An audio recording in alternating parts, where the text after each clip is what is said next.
All right, everybody. Thank you for coming back.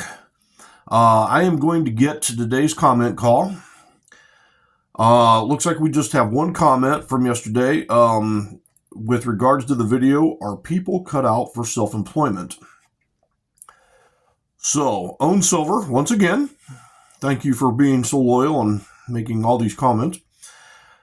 He writes, it looks like the U.S. might be supporting two wars. What worries me, we may be forced into food and fuel rationing like what happened in World War II in 1941.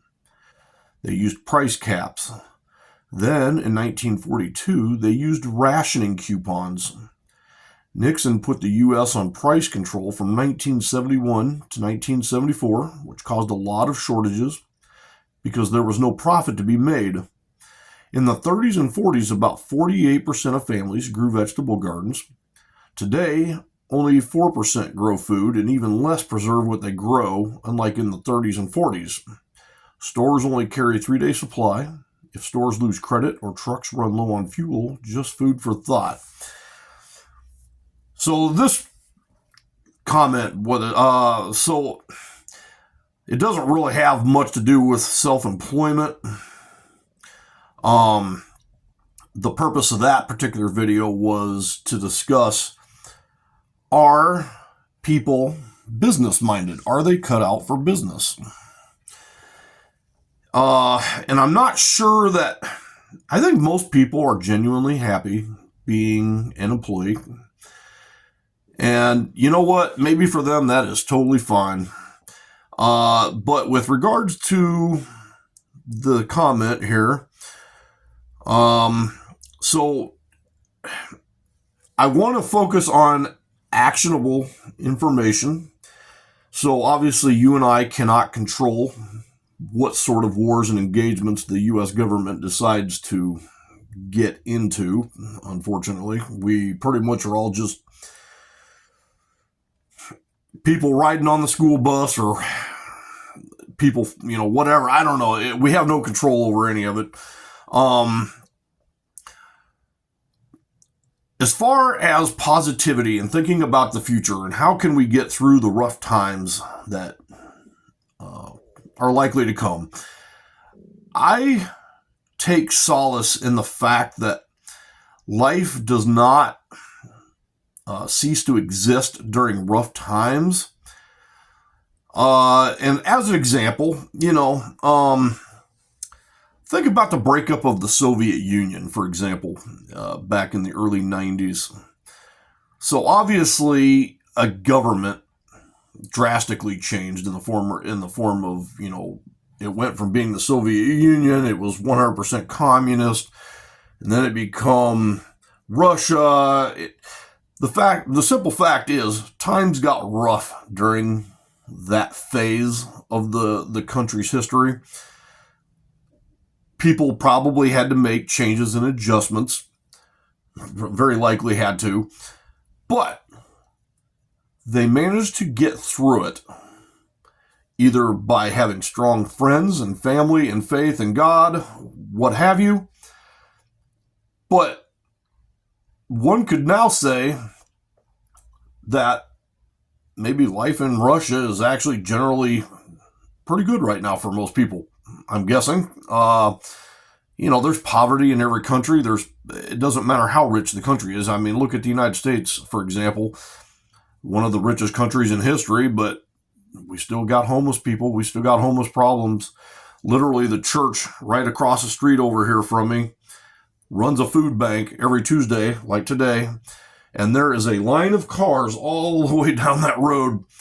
And so, I mean, look, we have prosperity in this country, but we have poverty as well. The real question is what skills, habits can be adapted?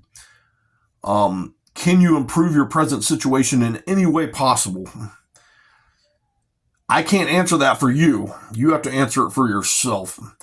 I want to be your cheerleader. I want people to be my cheerleader as well. That's the whole point of this YouTube channel, is to create an abundance of friends, family mindset, things of that nature. How can we help each other?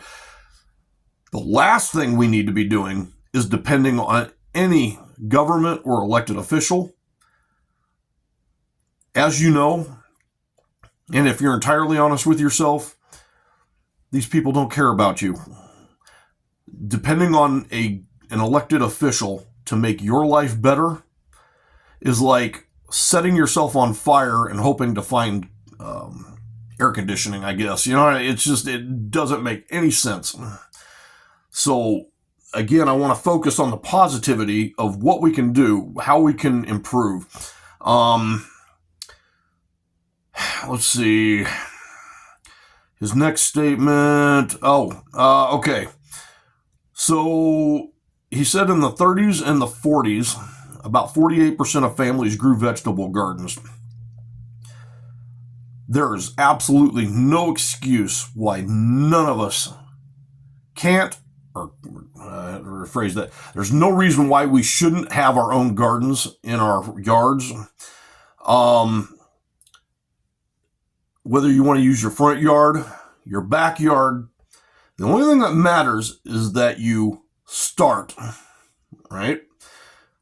Your garden doesn't need to be hundreds of acres. You can start with a garden the size of maybe 10 feet by 12 feet. Ironically, that's roughly the size of my wife's garden outdoors. And during the summer, we are actually able to grow quite a bit of vegetables, such as, especially like peppers. She grows a lot of peppers, like the cherry tomatoes, even some broccoli in there. I love broccoli personally, but so yeah, absolutely. Learn how to grow your own food, even if it doesn't supply 100% of the food requirements for you and your family. Starting your own garden, first off, making contact with the earth. I believe the term is grounding. I could be wrong, but when you make contact with the earth, you are developing like this synergy with the planet of sorts. Like when you walk outside on the ground with your bare feet, but touching the earth with your hands, it helps de-stress you. It teaches you a new skill. Learning how to grow a vegetable, something for nutrition and provides sustenance for your family. There is absolutely no reason why you shouldn't be able to get started. I am learning in the process myself. Right now, I am learning more about what vegetables grow best where and the type of nutrients that you can put in your soil, things of that nature. I haven't, so I do depend mostly on my wife for the gardening, because she takes pride in that, and quite honestly, I work quite a bit, so I don't have as much free time as I would like. Preserving your food, we discussed that the other day, yesterday in another video, because you grow in abundance in the summer. And in the winter, you don't have anything. So you got to learn how to grow excess in the summer, can and preserve it so that you have food throughout the winter. Stores carrying only 3-day supply. I suppose that's probably pretty accurate. Do you remember back in 2020, especially at the height of the pandemic, and people were scared and terrified. They didn't know what was going on. And of all the products that are available to buy in a store, people went nuts for toilet paper. It doesn't make any sense. So, God bless people, but the average person maybe just, as much as we like to think that we are leaders, at our best, the honest truth is that most of us are just a bunch of followers, and I don't hate anybody because of that. It's, some people can be reached, some people cannot be reached. It's that saying, you can lead a horse to water, but you can't make it drink. All you can do is try to find your people, your group, your crowd, your niche, the friends and family that are going to enrich your life. Those who are negative, maybe it's time to cut back on, the time that you spend with them, the amount of time you spend with them. For example, if you have a toxic relationship in your life, and I'm kind of happy to say I do not. I don't really have anybody toxic in my life, but as much as you might love that individual,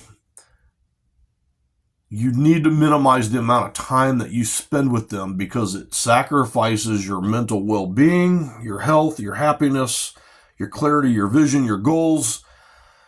And it's just, you got to figure it out for yourself. I'm here to help support people who are trying to better their lives. I want nothing more than to create value, to support. If I see somebody whose goals I can get behind, I will go all in with them. Everybody has different needs. There are different stages in their life. Some people, for example, here, an example with gardening. So I myself am a very, very, very novice gardener. I would probably not do so well straight out of the gate. I need to spend time to learn. But then you have somebody like Curtis Stone, who goes by the handle, the Urban Gardener. Curtis Stone is very, very experienced, and I could not possibly compete with his level of knowledge. I shouldn't be trying. Instead, I need to find people, and you as well need to find people who can help you, guide you, mold you into the person that you'd like to be. And so, yeah, it's just really that simple. So I try not to think badly of myself or skills I don't have. It's just, if something needs to change in my life, I try to go out. I'm curious. I try to learn. And I hope you have a similar mindset. And therefore, I just want to close with this. You are a valuable human being. You can accomplish anything that you really set your mind to.